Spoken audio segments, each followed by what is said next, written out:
இது Friday morning காலையிலேயே பூரி செய்யலான்னு சொல்லி எடுத்துட்டு இருந்த மாவை நான் செய்கிற பூரி பார்த்திங்கன்னா ஆறின பிறகும் கிறிஸ்பாகவும் நல்லா பஃபியாகவும் இருக்கும். அது எப்படி செய்கிறதுங்கிறத நான் லாங் வீடியோவில் போட்டிருக்கிறேன், டிஸ்கிரிப்ஷன் லிங்க் தரேன் பாருங்கள். மதியத்துக்கு மோர் குழம்பு செய்கிறதுக்கு துவரம்பருப்பு, தனியா, ஜீரகம், பச்சரிசி, பச்சை மிளகாய் எல்லாம் ஊற வச்சுருந்தேன். அது கூட கொஞ்சம் இஞ்சியும் தேங்காயும் சேர்த்து கொரகொரப்பாக அரைச்சி எடுத்துக்கிறேன் கொஞ்சம் தண்ணி விட்டு. தயிரை நல்லா கடைஞ்சிட்டு அதில் மஞ்சத்தூள், அரைச்ச விழுது, உப்பு, பெருங்காயம் எல்லாம் சேர்த்து கலந்துக்கிட்டு அதுக்கப்புறம் அதை நம்ம அடுப்பில் வைக்கணும். அடுப்பில் வைக்கிறதுக்கு முன்னாடி நான் வெண்டைக்காயனையும் நல்லா வதக்கி எடுத்துக்கிட்டேன். அது கூடவே தாளிக்கிறதுக்கு கடுகு, ஜீரகம், கருவேப்பிலை, சேப்பு மிளகாயும் எடுத்துருக்கிறேன். அதையும் இதோட இப்போ ஒரு கொதி வந்தோடனே சேர்த்துட்டு அடுப்பை ஆஃப் பண்ணிட வேண்டிதான்.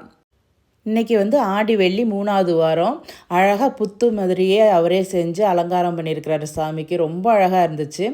அது நாகம்லாம் இருக்கிற மாதிரி போட்டிருக்கு. இதில் எத்தனை நாகம் இருக்குதுன்னு கண்டுபிடிக்க பார்ப்போம்.